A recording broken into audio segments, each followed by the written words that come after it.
Joining us. Thanks for taking time to talk with us this morning. Let's get straight, though, to the toss-up counties here in Wisconsin, Mike. For example, Brown County, Swing County here in 2018, people voted for Governor Scott Walker and the Democrat for the Senate, Tammy Baldwin. And let's talk about Kenosha County there. Trump won by just 238 votes back in 2016.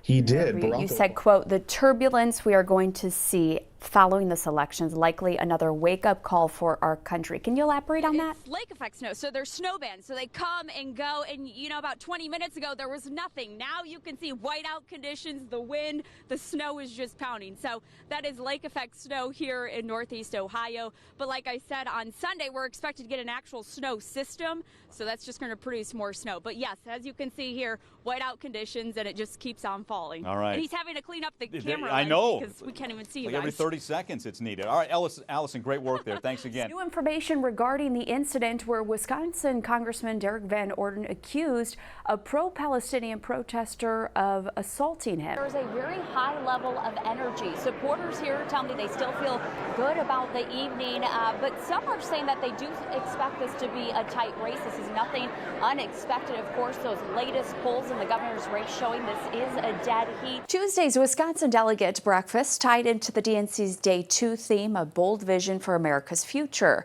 Speakers touch on a lot of different topics, from abortion and worker rights to the importance of not just electing Democrats nationally, but also at the local level to flip the power of the Republican-controlled state legislature. Michaels will be addressing the crowd at some point later on tonight. We asked Michaels how he is feeling on this election day. He says he's feeling confident. We are in West Allis right now, where neighbors are dealing with high water. It's even forcing crews to shut down streets. Right now, the pro-Palestinian encampment at UWM is still in place, as you can see behind me. Many of these students still sleeping in their tents at the moment. Some demonstrators telling me they are not leaving until their demands are met.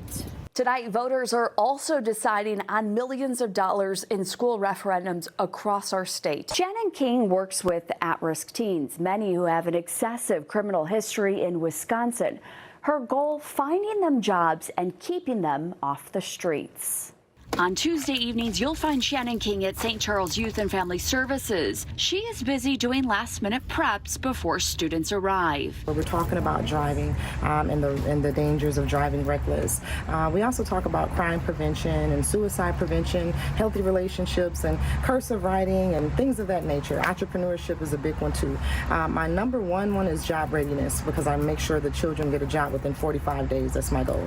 To the youth involved in this program, it is just community service. But to Shannon, it is service to the community. At St. Charles, there's an alternative sanction program. So the judge, instead of making the children go into a detention center and be locked up there, or go into jail, juvenile correction, they will allow them to do an alternative sanction program. Nearly all of the students here have monitors strapped to their ankles. Why are they here? Most of the kids now are under this trend with the Kia boys and Kia girls, where they are doing reckless driving out here in Milwaukee and still in Kia cars. Everyone is under the age of 17 and is ordered to be here by a judge. Y'all didn't volunteer to get here. Y'all didn't sign up for this. You guys did something to get here. So this is like somewhere where you guys are supposed to work on growing. I sat down with 14-year-old Layla. Her mom agreed for us to do the interview. I didn't tell on my brother, and I took the blood for his case, and they gave it to me. She's got personal goals as well, like controlling her emotions. I want to stop fighting. During Shannon's workshop, some students are having their own conversations, some even get into arguments, but Shannon quickly gets them back on track. Hey, you guys. We checked back in with the class 5 weeks later to see how the students were doing. Did they continue coming to the court-ordered workshop, and is there any progress? Here's a closer look at what we found. Remember Layla, who just so happened to be there the same day she got some exciting news. I got off a bracelet. I got off a bracelet for not getting any violations, and they feel like I could go back into the community without getting in trouble or breaking any rules or no more laws. So how do you feel? I feel good. I don't know, I feel free. As far as the rest of the students, most are no-shows today. So some of the same students are returning 5 weeks later. Some students have come probably once 5 weeks ago, and they kind of have to start all over. Some of the children probably have committed another crime, and they were in DT for a moment, and then the judge said, hey, you can start your program over. I kind of want to help change the narrative, which is no more Kia boys. Let's see how we can get jobs. Let's see how you guys can be successful. Encouraging them at their pace. So becoming someone who gives them self-perception. Instead of telling them what to do, I help them understand and make sure they kind of decide on their own, hey, maybe I should fly this way instead of that way. So the moral of this story, never give up. Shannon is helping to give last chance students an opportunity at success, and it seems to be paying off. Real life examples of success stories. A huge thank you to Shannon King and St. Charles Youth and Family Services for letting us come in and share this story. We are in the Lee Miles neighborhood right now where neighbors tell me drivers are blowing past stop signs and driving recklessly. It's so bad, neighbors tell me dogs have been killed and they fear their kids are next. Look at these videos of viewer Ozzie Johnson shared with us. Drivers going at excessive speeds down Invermere Avenue. One driver even hits a light pole. Concerns like this is why Latrice Robinson reached out to me by email. Just speeding vehicles. I mean, you know, our street is dangerous. We have parked cars hit. They blow stop signs. People are just run stop signs all day, all night, middle of the night. You can hear them going down the street at 60 miles an hour, and you can tell that nobody stops. And you know, I've had 2 kids hit in front of my house.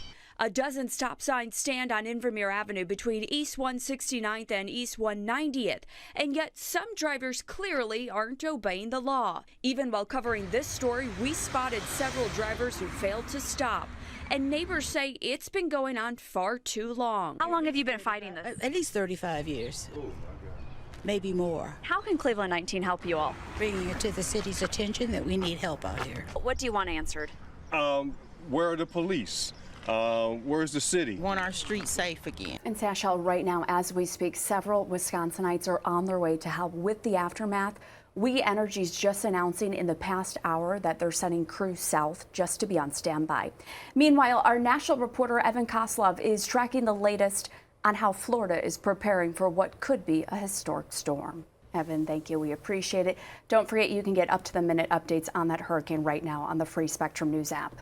Well, here's some positive news this morning. We are getting a better idea of how Wisconsin students are performing, and overall things are going pretty well. Yeah, new data. Both of those numbers are up from last year. English, as you can see here on your screen, up nearly 10%, and math scores are up nearly 12%.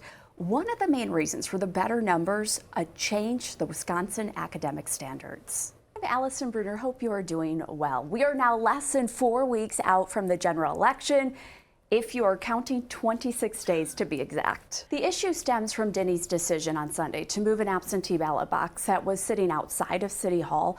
Well, he says he moved the box inside because it was not secure. The city clerk reported that incident.